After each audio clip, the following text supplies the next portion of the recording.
guess first just talk to me about, the actual, they're back now today, Mm-hmm. and tell me, about their actual mission, their goals for the mission, and that kind of thing. Okay, so these agribusiness development teams were established to go to Afghanistan and work as agricultural extension agents so that the Indiana Guard and other U.S. National Guard teams could extend what they know about agriculture to Afghan farmers to increase farm income, to help farmers produce more so they'll have a better life. And the idea was to take, or the idea is to take, a look at what the Afghans are doing and then figure out what kind of changes can be made to what they're doing at the margin to improve all aspects of their production. So I don't think the intention was to go in and put high-tech irrigation systems, but rather to look at how they irrigate and determine what could be done to make that irrigation system more efficient, or to help Afghan farmers understand the value of fertilizer and how to use fertilizer appropriate, or to look at the storage systems Afghans have for grain and other crops and work with the Afghans to improve that storage, not to create new storage systems, but to look at the storage systems they have and improve them.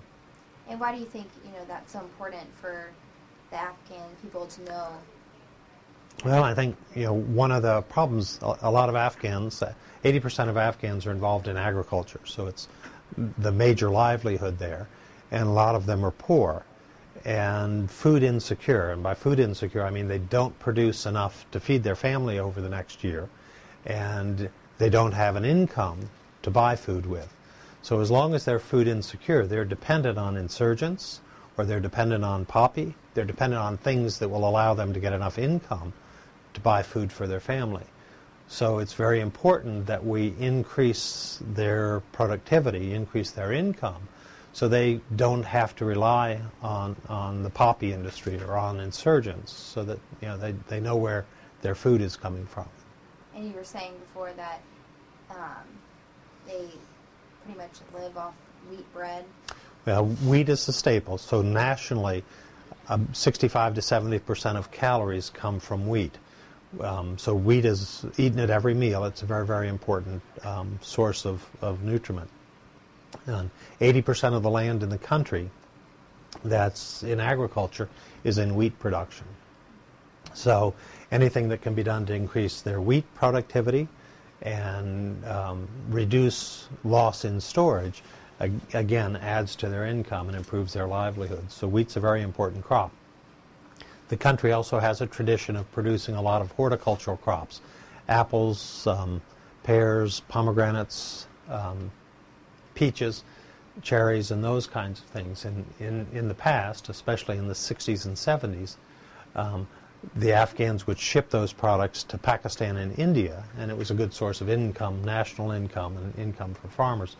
Those markets have been destroyed, and the market access has been destroyed. So again, those horticultural crops pose an opportunity for Afghans to, again, look at diversifying their farming operation and gaining more access to income.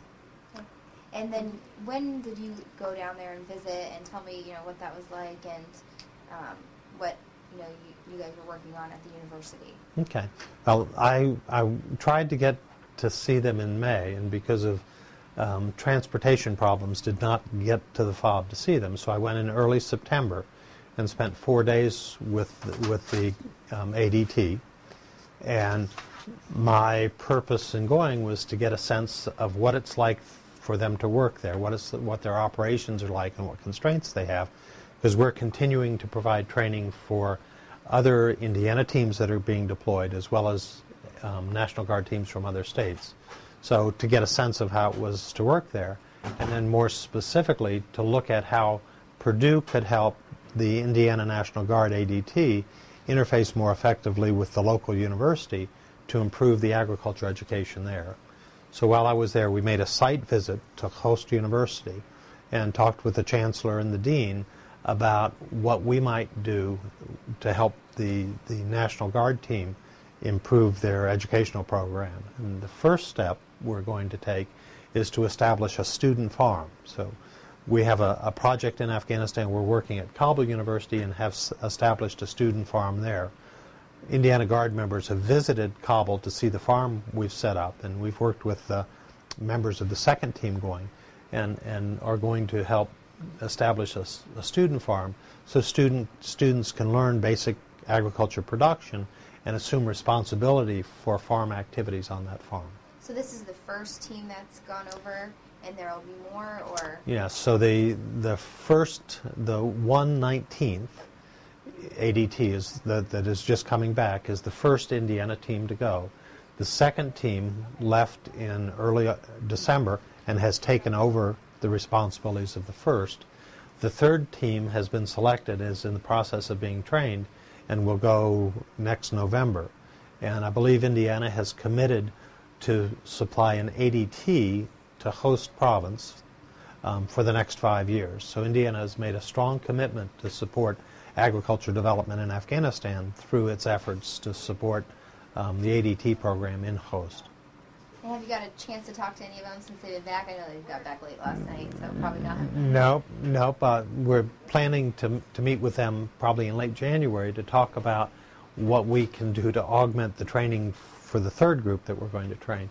But haven't had a chance to talk with them since they got back, and have had email contact with them since they've been there.